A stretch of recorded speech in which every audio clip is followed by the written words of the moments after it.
చాలా మందికి ఏజ్‌తో రిలేషన్ లేకుండా గూడా, చాలా చిన్న వయసులో గూడా మోకాలు నొప్పులనేవి మనం చూస్తా ఉన్నాం. చాలా తక్కువ మంది ఆహ్, ఏజ్ చాలా మీద పడ్డ వాళ్ళకి మోకాలు నొప్పులుండవు. మనకంటే వరస్ట్ వాళ్ళతోనే మనం కంపేర్ చేసుకుంటున్నాం. సో, మనకంటే బెస్ట్ ఉన్న వాళ్ళు గూడా ఉన్నారు. మోకాలు నొప్పులు లేని వాళ్ళు గూడా ఉన్నారు. సో, వాళ్ళకెందుకు లేదు, వీళ్ళకెందుకుంది? అంటే వీళ్ళ బాడీలో ఎలాంటి లోపం వల్ల ఆ డ్యామేజ్ అయ్యింది అని మనం చూసుకోవాలి. మోకాలు ఎముకలు గాని, బాడీలో ఉన్న ఎముకలు గాని మెయింటైన్ చేయాల్సిన వ్యవస్థ ఏది అని చూసుకుంటే kidney, urinary bladder. So, kidney ఆరోగ్యంగా ఉందనుకోండి, బ్లాడర్ ఆరోగ్యంగా ఉందనుకోండి, దాని పని ఏంటి? మన బాడీలో ఉన్న వాటర్ ఎలిమెంట్‌ని ఫిల్టర్ చేయడమే కాదు, బోన్ మ్యారోని డెవలప్ చేయడం. బోన్ మ్యారో అంటే మన ఎముకల్లో ములుగు అంటాం గదా! సో, అది లోపట నుంచి ఎముకల్ని గుల్లగా ఉన్న ఎముకని మొత్తం లోపట సారవంతంగా చేస్తుంది. అంటే పచ్చి కొమ్మలాగా మారుస్తుంది, మెయింటైన్ చేస్తుంది. సో, ఏజింగ్ ప్రాసెస్‌లో సర్వసాధారణంగా జరిగే ప్రాబ్లమ్ ఏంటంటే కిడ్నీ ఆరోగ్యం దెబ్బతింటా ఉంటుంది. కిడ్నీలో ఉన్న ఫిల్టర్స్, నెఫ్రాన్స్ దెబ్బతినడం జరుగుతుంది. సో, దానివల్ల మెయింటెనెన్స్ తగ్గిపోయింది. అంటే ఎముకలకు చేయాల్సిన మెయింటెనెన్స్ తగ్గిపోయింది. అంటే ఎముకలు మళ్ళీ సారవంతంగా లేవు.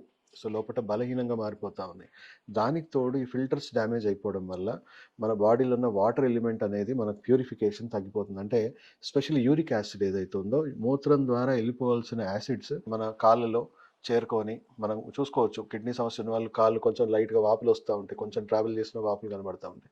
సో, ఆ యూరిన్ అంతా గూడా దాంట్లో ఉన్న యాసిడ్స్ అంతా యూరిక్ యాసిడ్ కూడా ఎస్పెషల్లీ మోకాల్లో జమ అవుతుంది. మన పాదాలు, వేళ్ళలో జమ అవుతా ఉంటుంది. సో, ఈ ఎముకని బలహీనపరుస్తుంది. యాసిడ్ ఏం చేస్తుంది?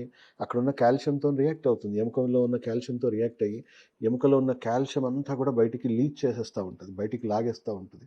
సో, ఆ లీచింగ్ ప్రాసెస్‌లో ఏమవుతుంది?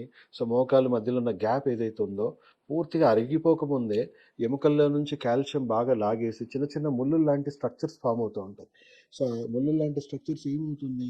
కొంచెం మనకి టచ్ అయినా కూడా మనకి స్టిఫ్‌నెస్ రావడము. అండ్ మనం ఇప్పుడు ఎక్కువ ప్రెషర్ ఇచ్చి అంటే మెట్లెక్కుతా ఉంటే ఆ ఒత్తిడికి రాపిడి అవ్వడం జరుగుతా ఉంటుంది. సో, చిన్న ఏజ్‌తో సమస్య లేకుండా కూడా చాలామందికి ఇప్పుడున్న డైట్, లైఫ్ స్టైల్‌కి, జీవన విధానానికి వాళ్ళ కిడ్నీలో నెఫ్రాన్స్ బాగా దెబ్బతిని వాళ్ళకి యూరిక్ యాసిడ్ పెరిగిపోయి మోకాలు నొప్పులు, మోకాల్లో ఆస్టిఫైట్స్ ఫార్మ్ అవ్వడం. అంటే పూర్తిగా అరిగిపోకముందే వాళ్ళు ఎముకలు టచ్ అవుతా ఉన్నాయి. అండ్ అలాగే కన్సిస్టెంట్‌గా అక్కడున్న గుజ్జు ఏదైతే కుషనింగ్ పార్ట్ ఉంటుందో అది కూడా అరిగిపోతా ఉంటుంది. అది కూడా గ్యాప్ తగ్గిపోతా ఉంటుంది. మనం చూసుకుంటే ఇప్పుడు చాలా మటుకు ఆహ్, అందరిది ఎంతో కొంత డ్యామేజ్ ఉందండి.